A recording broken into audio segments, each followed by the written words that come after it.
menuju ke Arafah tanggal 8 atau ke Mina terlebih dahulu, mabit di Mina, kemudian habis subuh baru berangkat menuju ke Arafah. Atau ke Arafah dulu, mabit di Arafah semalam, kemudian tanggal 9-nya baru puncaknya ibadah haji yang namanya wukuf. Ya. Jadi besok kita tuh mudah sekali.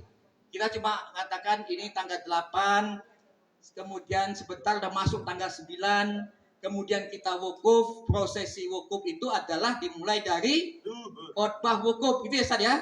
Khotbah wukuf dulu, ya. Setelah khotbah wukuf, kemudian sholat jamak qashar, zuhur dan asar. Kemudian habis itu selesai itu kita tenang di dalam kemah kita sambil berdoa maksimal apa saja, ya. Pesanan doa-doa yang ada, tetangga-tetangganya, saudara-saudaranya, catat di dalam buku sebanyak-banyaknya. Kemudian pas di Arafah dibacakan itu semuanya. Lama di Arafah, 6 jam kita berada di Arafah. Itulah waktu-waktu yang mustajab untuk berdoa. Sampai terbenam matahari. Mau terbenam matahari itu waktu yang mustajab juga, ya. Apalagi berdoanya di luar beda, ya. Masya Allah, luar biasa itu, ya. Ingat doa-doa yang pokok-pokok itu diutamakan dulu, ya. Jadi nanti doa itu ada skala prioritasnya. Catat, aku pengen punya mantu sing bagus, sing suke, sing soleh, sing hafal Quran. Dunga bolak-balik dengan kodok pakai kui, ya. Skala prioritas. Utangnya akeh, umpama. Catat, ya. Utangnya 1 miliar. Saya tuh pernah ngalami utang 1 miliar kok iso bayar. Bolak-balik dengan umroh haji habis selesai utangnya. Alhamdulillah sampai hari ini nggak punya utang. Salaman saya, ya. Oh, saya ini orang bisnis, ya. Wajar-wajar saya punya utang, ya. Tapi selesai. Alhamdulillah saya tuh nggak bisa bayar utang, alhamdulillah, gitu, ya. Tapi kesel utang terus, ya. Nah, doa, ya. Doa semua itu di Arafah, jangan lupa. Pingin apa saja silakan, ya. Nah, kemudian terbenam matahari, ya. Kita baru siap-siap menuju ke Musdalifah. Urutannya, ya, nanti besok kita rasakan. Siap-siap menuju ke Musdalifah. Sudah terbenam matahari, kita siap-siap rombongan 1,5 dulu berangkat naik bis, ditetel bisnya, ya. Walaupun dekat sebetulnya, Arafah Musdalifah itu tidak begitu jauh. Tapi karena kredit, kadang-kadang kita nunggu sampai subuh di Musdalifah. Musdalifah itu padang terbuka, tidak ada tendanya, tengah malam dan dingin, ya. Tapi alhamdulillah Bapak, ini musim agak panas, ya. Kalau bulan Agustus, ya. Juni, ya. Masih panas tuh, puncaknya panas, ya. Tapi kalau musim dingin, Masya Allah. Saya pernah mengalami musim dingin, musim panas, pernah mengalami haji, ya. Masya Allah biasanya. Nah, di padang yang terbuka, anginnya kencang sekali, ya. Tunggu di sana. Kalau kita menurut sunnah Rasulullah, itu subuh sampai baru berangkat menuju ke Mina setelah sholat subuh, ya. Tapi kadang-kadang kalau pemerintah setelah 5 menit lebih jam 12 malam sudah diberangkatkan menuju ke Mina, ya. Tergantung KBH Bapak-bapak semua, ya. Silakan, itu sama, boleh semua. Tinggal ingin mengikut napak tilas atau sunnah Rasul atau hanya memenuhi kewajiban saja. Nah, Bapak dan Ibu, di Musdalifah itu tempat berdoa juga, ya. Tapi boleh istirahat di sana, ya. Kemudian mungkin bisa berdoa apa saja karena itu di lapangan terbuka, bebas, tengah malam lagi, salah satu tempat-tempat yang mustajab juga. Kenapa haji itu bayarnya mahal dan sulit? Karena ganjarannya juga luar biasa. Gitu? Bayarnya mahal dan Bapak tertunda 2 tahun. Katanya udah 100 juta. Masya Allah, ya. Tapi mudah-mudahan 100 juta jadi 35 juta, ya, siapa tahu. Karena uang kita udah ngendap berapa puluh tahun? 20 tahun udah ngendap di sana. Tetap 100 juta pun tetap berangkat, ya. Insya Allah, ya. Tapi saya tidak yakin 100 juta, ya. Paling 50, maksimal 50, ya. Walaupun ancer-ancer dari Menteri Agama 45 juta ya. Siap ya, duit-duitnya udah siap ya. Kalau perlu apa-apa cari dulu, asal jangan utang ya. Kalau perlu jual-jual dulu enggak apa-apa, asal jangan berutang ya. Oke. Nah Bapak Ibu, kemudian setelah itu kita akan berangkat menuju ke Mina. Ya, ke Mina diberangkatkan dengan sistem taradudi. Artinya berangkat dulu, masuk ya, kemudian dimasukkan di kerangkeng 1,5 rombongan, kemudian bisnya datang, 1,5 rombongan masuk bis, ditetel neng bis itu. Ya, Bapak dan Ibu, tolong bapak-bapak yang kuat, yang sehat, ngalah untuk bapak-bapak yang sepuh, ngalah untuk ibu-ibu yang sepuh, ngalah untuk ibu-ibu ya. Walaupun bergantungan, kalau bapak lihat video kita itu kan kelihatan pada waktu kita mau berangkat dari Musdalifah ke Mina, itu luar biasa ya. Tidak apa-apa, nikmat ya, sambil tetap bertalbiyah ya, tetap bertalbiyah gitu ya.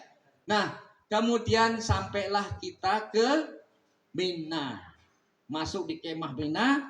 Kemah Mina itu ber-AC karena kita tidur di sana paling tidak 2 malam atau 3 malam ya. Kemudian di sana, saat sampai di sana, biasanya pada panik ibu-ibu sekolah macam itu berantri di kamar mandi ya. Bapak juga begitu, kamar mandinya terbatas karena sudah luar biasa kesel dan pingin pipis, akhirnya nabrak-nabrak saja. Kadang-kadang kain ihramnya baju diangkat dur-dur ya. Ibu-ibu loh itu. Saya itu ngamati sekali. Ngamati. Bukannya memang kita sengaja melewati. Tahu siapa-siapa yang kena jam. Kena jam juga karena melihat ini tadi ya.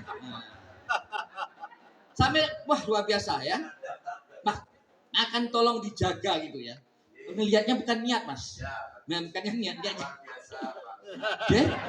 Bukan niat untuk melihat ibu-ibu tuh enggak. Karena apa, saya yakin orang barat ibadah di sepo-sepo ya, me dilihat yo koyo ngono kuwi. Karena bojone yang duwe ngono kuwi gitu. Ya Pak ya? Nah, jadi gitu ya. Makanya hati-hati. Karena apa? Masih dalam kondisi berihram. Ini tim ini diam aja jangan ribut-ribut. Jangan ngomong dewe ya. Oh ibu-ibu ini dengan semua. Mas tim ribut itu jangan ya. Setuju apa enggak? Kalau udah setuju tak kasih tengkleng nanti. Ya, Bapak dan Ibu, gitu ya. Hati-hati kalau udah sampai di Mina. Karena Mina itu kamar mandinya terbatas. Ya, Bapak jawab itu. Saya tuh pernah punya cerita lucu. Kebetulan saya itu dapat kemah dekat kamar mandi. Karena perasaan saya dekat kamar mandi itu saya tuh tidurnya tuh mepet dekat kamar mandi. Tahu-tahu apa yang terjadi? Di kamar mandi dekat tempat tidur saya tuh pesing. Ternyata ada yang nguyuh di kono. Bayangin. Wah, mumet aku. Nggak bisa tidur semalaman. Nah, kan dekat sekali. Mungkin karena dia nggak mepet gitu loh. Kamar mandi. Ini kemah saya tidur di paling pojok situ. Karena ngalah baik pembimbing. Terus pokoknya sak kecekel gitu ya. Ini betul-betul terjadi gitu ya. Nah, itulah pengalaman yang sederhana tapi luar biasa. Nah, Bapak dan Ibu, tolong dijaga ya. Kalaupun nanti tidak terjaga, ngaku saja. Aku kena dam. Tolong cari pembimbingnya, Bapak, Ibu. Saya ini tadi sudah melakukan hal-hal yang seperti ini kena dam enggak? Daripada pulang ke Indonesia baru kelengan, aku kena dam. Nanti hajinya ragu-ragu. Ya, ragu-ragu jangan. Tanya sama pembimbingnya, enggak usah takut, enggak usah izin. Orang apa-apa. Ada pembimbing yang perempuan, sampaikan. Tadi saya tuh buka-buka gini loh, itu kena enggak gitu ya. Bapak juga gitu.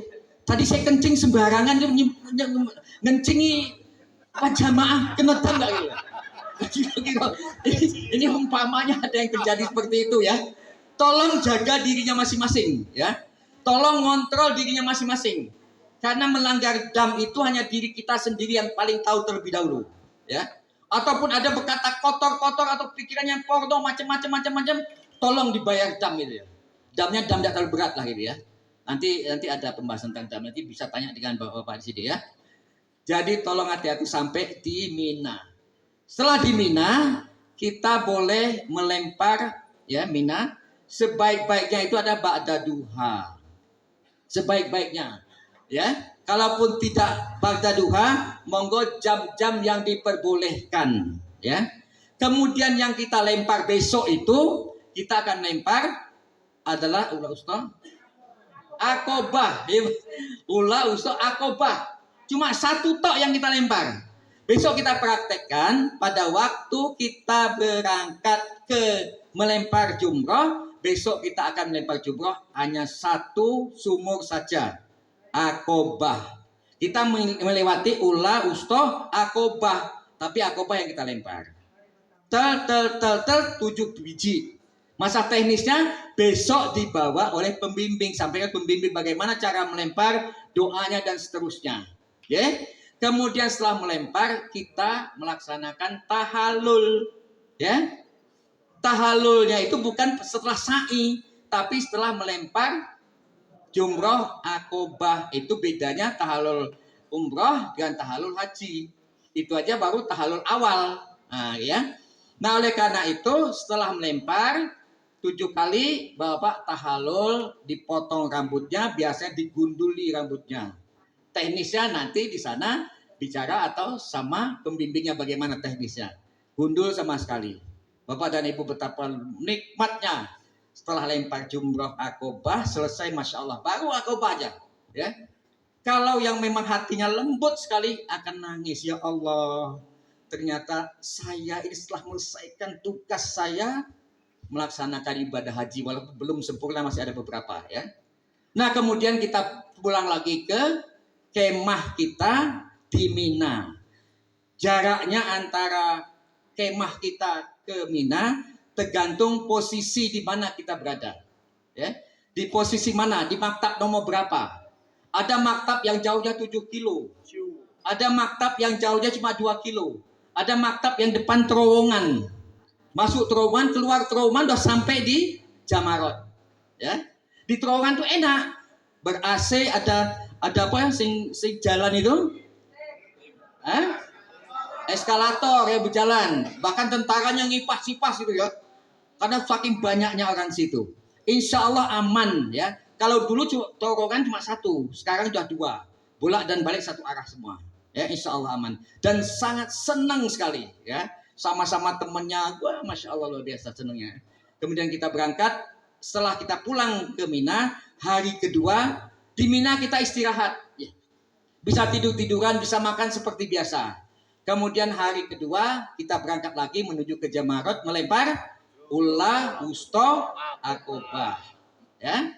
Kemudian setelah itu pulang lagi ke Mina, istirahat, tidak ngapa-ngapain, mau berdoa mau apa-apa silakan di sana. Ya. Nah kemudian setelah itu hari besoknya tanggal 12, ya Pak ya. Tanggal 12 kita berangkat lagi, melempar lagi ula, usto, akobah. Seberang lagi. Nah, pulang lagi kalau kita ingin pulang langsung ke Mekah, ya, itu namanya nafar awal, ya. Nafar awal kita pulang tanggal 12. Kalau kita ingin nginep sekali lagi, semalam lagi, tanggal 13 itu nafar sani, ya. Pada umumnya orang Indonesia, kita ini ngambilnya nafar awal. Kalau saya seneng nafar sani karena udah sepi. Enak tinggal leyeh-leyehan, makan turah-turah dan seterusnya, dan tidak padat ya. Saya pernah ngambil tahun biro lali ya, pernah ngambil nafar awal, perjalanan itu sampai 8 jam Mbak, saking padatnya, karena semua orang pada pulang pada tanggal itu, ingin cepat menyelesaikan ibadah hajinya ya. Karena apa? Setelah kita pulang ke Mekah, kemudian kita istirahat sebentar ataupun langsung menuju ke Masjidil Haram untuk melaksanakan apa? Tawaf, ifadah dan sa'i. Ya. Tawaf, ifadah dan sa'i itu rukun. Kemudian setelah tawaf dan sa'i jangan tahalul lagi. Udah selesai tahalulnya. Karena kita udah potong rambut di sana. Di antara kita pada waktu awal kita potong rambut, setelah potong rambut kemudian ada juga upacara, bukan upacara ya, pelaksanaan penyembelihan dam ya. Kenapa? Karena kita ngambil haji tamattu ya. Nah, kemudian setelah sampai di Mekah melaksanakan rukun haji kita yang terakhir, apa? Tawaf, ifadah, dan sa'i. Itu saya merasakan tawaf yang paling capek dan kesel. Karena seluruh dunia itu numpuk di sana. Karena orang pada hari itu kan semua melaksanakan tawaf ifadah. Ya, paling capek itu ya. Ya. Tapi setelah selesai betapa nikmatnya lagi. Selesai dah urusan ibadah kita pada Allah. Rukun-rukun sudah terlaksana semuanya. Ya. Kemudian selesai itu kita pulang ke maktab, tinggal menunggu kepulangan kita di tanah air. Ya. Kemudian dievaluasi diri, direnung-renung kira-kira ada ndak kena dam. Ada ndak melanggar-melanggar yang harus dibayar dam. Tolong dievaluasi. Kalau ragu-ragu lebih baik dibayar, ya. Ayam nanti udah sampai di tanah air, ya. Udah tidak ada beban lagi. Jangan khawatir cuma mengeluarkan dam untuk dam kecil itu berapa? Berapa, Pak? Paling baik mengasih makan orang 6 atau 7? 6 orang ya, 6 atau 7 ya. Itu cuma segitu. Tapi ayam daripada bayar 40 juta atau 50 juta, ternyata hajinya tidak sempurna. Ya. Nggak usah khawatir keluar uang untuk bayar dam. Ya. Kemudian Bapak dan Ibu, setelah itu kita yang terakhir, kewajiban terakhir adalah tawaf wada. Wada itu harus selesai. Semua besok juga begitu. Bapak setelah melaksanakan tawaf, ifadah, dan sa'i, pulang ke maktab, ngambil pakaiannya, ngambil apa? Tasnya, bawa ke sana untuk melaksanakan tawaf ifadah, kemudian terus pulang. Tawaf wada. Hebat memang tim saya luar biasa. Walaupun sedangnya ribut, tapi pinter-pinter. Maklum nih ibu-ibu nih ribut, maklum nih. Saya bolak-balik naik ngaji, saya itu ketua takmir masjid. Naik pengajian ibu-ibu ribut tak parah nih. Ibu-ibu sampai nih kan arep ngaji toh. Nak ngaji ojo ribut, nak arep ribut mulai wae. Budi Pak. Saya ini walaupun cengenges tapi dibedeni gitu Pak. Ya Pak, Pak Nasir. Alhamdulillah. Kodok cengenges tapi dibedeni. Karena wani getai gitu Pak. Ya, ini ibu dan mohon betul napa-napa demi kebaikan aja gitu. Nah, di wong Jawa ini sakarep dhewe nek ngomong. Bapak dan Ibu, saya kira begitu selesai. Nah, pada malam hari ini karena saya ini ilmunya tidak banyak. Cuma banyaknya itu sering bolak-balik Mekah Madinah gitu ya. Ini bukan terus apa nama riak itu enggak. Saya enggak ngerti kenapa Allah kok manggil saya gitu ya. Itu kan karena Allah bukan karena saya.